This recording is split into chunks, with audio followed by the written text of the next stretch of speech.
Olá, graça e paz do Senhor Jesus seja com todos nós. Uma ótima terça-feira para todos. Hoje é dia 29 de junho de 2021 e nós estamos começando aqui o segundo dia da nossa consagração de jejum, segundo dia do nosso jejum. Eu espero que você esteja firme aí na consagração, né? Além da oração e da leitura bíblica, incluímos aí nos próximos, agora 20 dias, também a disciplina do jejum. Se você não começou ainda, comece. Nós estamos fazendo jejum de períodos de tempo.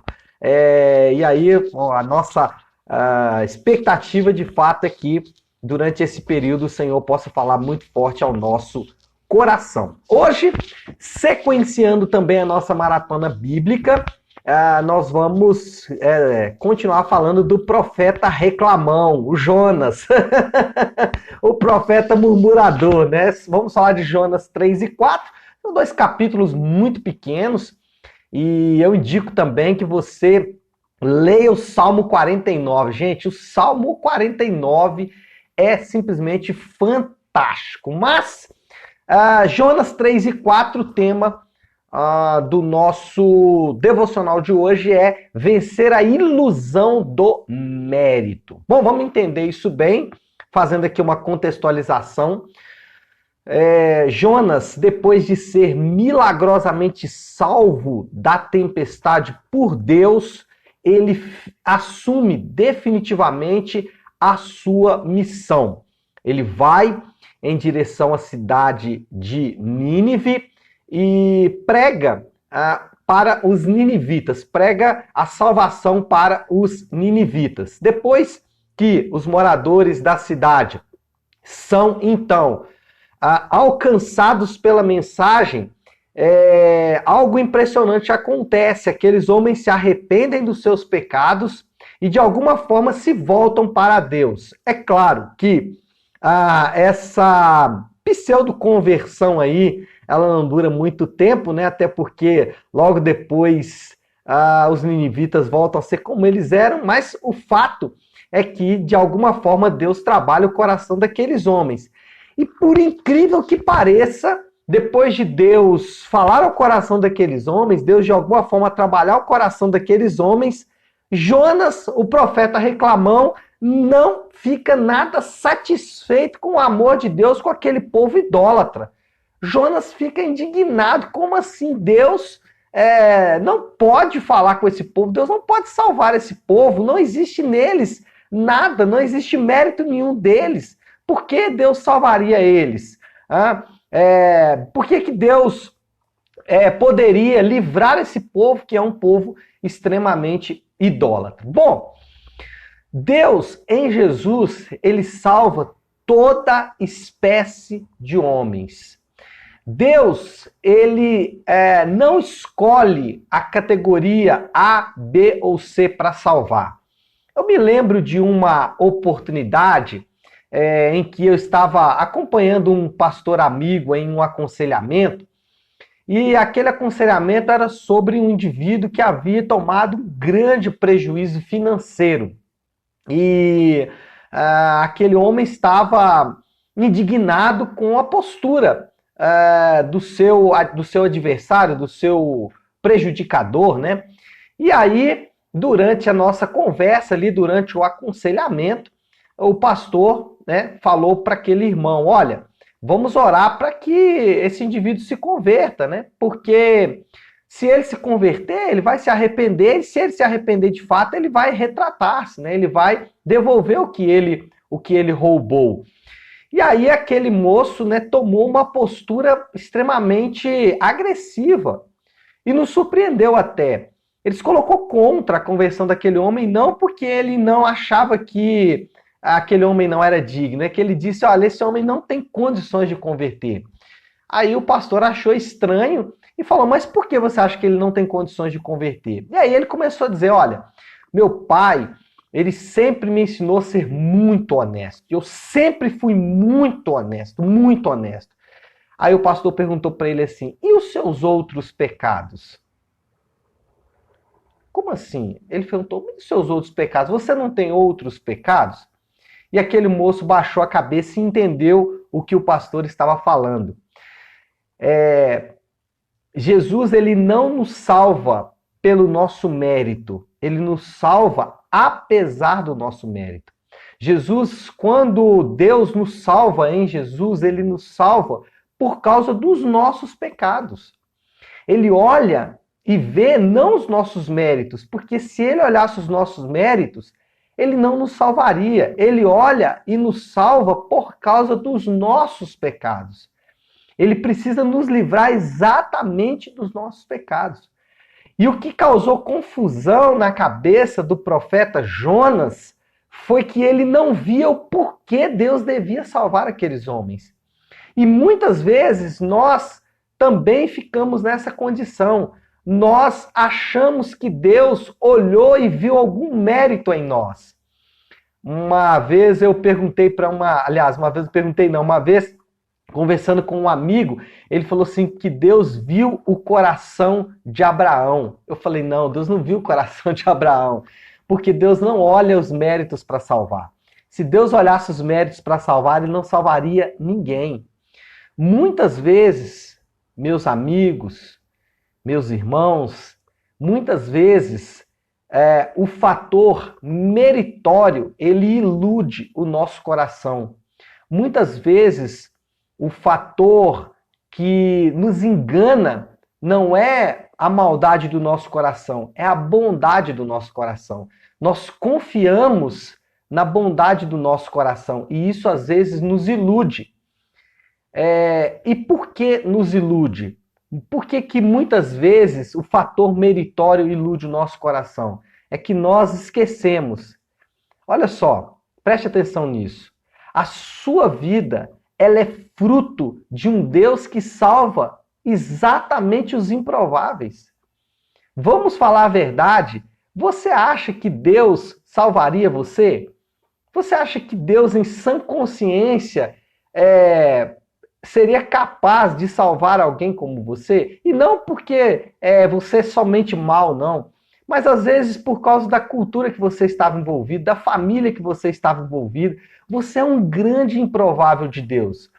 Eu sempre costumo falar isso para a pastora Flávia. Eu falo assim, eu não sei se existe eleição. Eu não sei se Deus escolhe aqueles que ele vai salvar. Mas eu sei que no meu caso ele me escolheu. Eu sei que no meu caso não há outra alternativa. Deus, ele salva os improváveis. Você é fruto de um Deus que salva os improváveis. Então, Deus não te escolheu pelos seus méritos, porque nós vamos concordar que se Deus fosse nos escolher por causa dos nossos méritos, ele escolheria por muito pouco. Na verdade, Deus te escolheu apesar da falta deles. Deus não te escolheu pelos seus méritos. Na verdade, Deus te escolheu apesar da falta deles. Isso mostra exatamente um Deus que salva aqueles que são improváveis. Então essa é a primeira mensagem que você precisa carregar nessa manhã. Deus, ele salva aqueles que não deveriam ser salvos. E Deus abençoa aqueles que ele não deveria abençoar. O que causou confusão na cabeça do Jonas foi exatamente porque Deus estava abençoando um povo que não devia ser abençoado. E muitas vezes nós estamos iludidos, achando que Deus olhou para os nossos méritos para nos salvar, que Deus olha para os nossos méritos para nos abençoar. E aí nós ficamos em uma busca louca tentando encontrar méritos em nós mesmos para que Deus pudesse nos alcançar. Então, primeira coisa, Deus salva os improváveis. E eu e você somos prova desta verdade. Segunda coisa, não carregue o fardo de ter que conquistar o valor. Como assim? Muitas vezes o valor ele está no mérito. Nós colocamos uma etiqueta de valor naquilo que nós fazemos. Então, você e eu, nós aprendemos com os nossos pais, aprendemos com a nossa cultura, com o mundo, enfim, que nós devemos ser bons pais, porque se formos bons pais, Deus vai nos amar. Nós aprendemos que nós devemos ser bons cristãos, porque se formos bons cristãos, Deus vai nos abençoar. Nós aprendemos que se nós formos pessoas de oração, se nós formos santos, então Deus vai nos abençoar, então Deus vai nos amar. Irmãos, o valor não está no mérito. Quando você tira, e isso aqui é libertador, porque quando você tira o valor do mérito, você passa a entender que você não é aquilo que você faz. Você não é aquilo que você é capaz de produzir. Porque quando nós somos aquilo que nós somos capazes de produzir, o nosso valor está naquilo que fazemos. E aí isso pode nos tornar arrogantes quando nós conseguimos fazer algo de bom, ou nós nos tornamos fracassados quando não conseguimos realizar aquilo que precisávamos realizar. Quando nós vencemos a ilusão do mérito, quando nós, como aqueles irmãos lá de Nínive, foram salvos não pelos seus méritos, mas pelos seus pecados, e nós entendemos que nós somos salvos não por aquilo que podemos produzir, mas exatamente nós somos salvos pelos pecados ou pela incapacidade que temos de produzir, aí nós começamos a experimentar a verdadeira liberdade. Olha, anote o que eu vou dizer para você. Você está extremamente livre para ser como Jesus.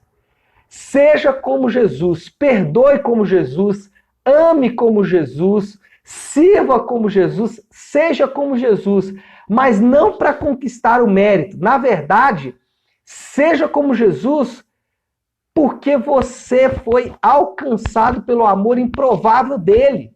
Isso traz libertação, porque a busca por aceitação não vai te esmagar mais.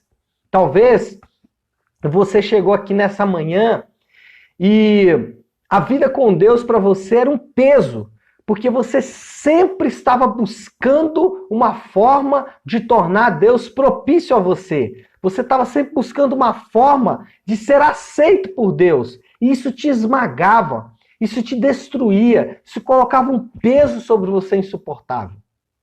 Mas nessa manhã, quando você vence a ilusão do mérito, quando você entende que você não é aceito por Deus por aquilo que você faz, mas pelo contrário, você é aceito por Deus exatamente pela sua incapacidade de fazer. Agora, com essa nova perspectiva no seu coração, você pode ser exatamente quem Deus te criou para ser, mas não forçando e tentando alcançar o coração de Deus. Pelo contrário, você já alcançou o coração de Deus. Aqueles homens da cidade de Nínive, eles não fizeram nada para que Deus os amasse, para que Deus os aceitasse. E ainda assim Deus os aceitou. E Deus os aceitou por quê? Porque eles tinham uma grande necessidade. Da mesma forma somos nós. Nós fomos aceitos por Deus, não pelos nossos méritos, mas exatamente pela nossa incapacidade de gerar méritos. Isso nos dá uma grande liberdade. Você pode ser o melhor pai para os seus filhos. Você pode ser o melhor marido, a melhor esposa para o seu cônjuge. Você pode ser o melhor cristão, mas não para alcançar o amor e a aceitação de Deus.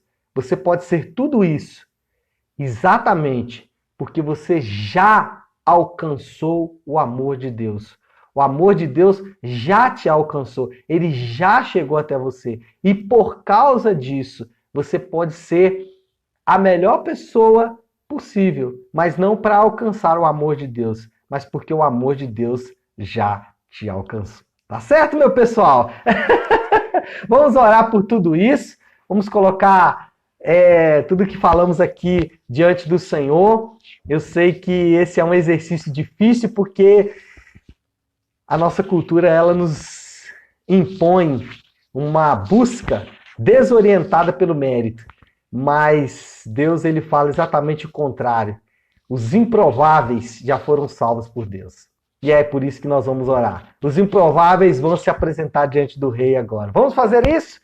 Se você puder, então, pare aí um instante aquilo que você está fazendo e vamos juntos buscar ao Senhor em oração. Vamos orar. Senhor, nosso Deus, Pai de graça, Deus de amor e misericórdia. Diante do Senhor nós nos achegamos agora, diante do Senhor nós nos aproximamos agora, como aqueles que foram alcançados por tão grande salvação. Senhor, nós somos como aqueles ninivitas, nós somos como o povo daquela cidade, que por um motivo que não há explicação, apenas pelo seu grande amor, eles foram alcançados. Nós também, Senhor, os improváveis, aqueles que não poderiam se chegar diante do Senhor, aqueles que não tinham direito algum de se chegar diante do Senhor, os improváveis foram salvos. E essa é uma verdade que queima o nosso coração nessa manhã tão preciosa. Senhor, o que nós pedimos ao Senhor em oração agora é que essa verdade queime o nosso coração, porque a busca, a luta em direção ao mérito tem nos esmagado, tem nos tornado pessoas tristes, tem nos tornado pessoas arrogantes e, em muitos casos, fracassados. Mas nessa manhã, quando ouvimos a Tua voz falando ao nosso coração de que o Senhor nos alcança apesar dos nossos méritos, que o Senhor olha para as nossas falhas e a nossa dificuldade de alcançar o mérito, isso enche o nosso coração de alegria. Isso nos faz, Senhor Deus, desfrutar de um relacionamento com um Deus que é totalmente diferente de tudo aquilo que nós aprendemos. Louvamos ao Senhor por isso, agradecemos ao Senhor por isso, pedindo, meu Pai, que o Senhor perdoe. Perdoe porque muitas vezes, em busca do mérito, nós deixamos para trás pessoas que são importantes para nós mesmos. Em busca do mérito, Senhor, nós podemos quebrar barreiras e cometer atos, Pai, que envergonham o Teu nome. Por isso nós pedimos que o Senhor nos perdoe nessa manhã e que o Senhor nos dê graça para viver de acordo com essa palavra. Assim nós oramos, em nome de Jesus. Amém, amém e amém. Amém, meu povo? Bom, então é isso. Nós vamos ficando por aqui. Uma ótima, excelente terça-feira para todos. Fiquem com Deus. Que Deus abençoe.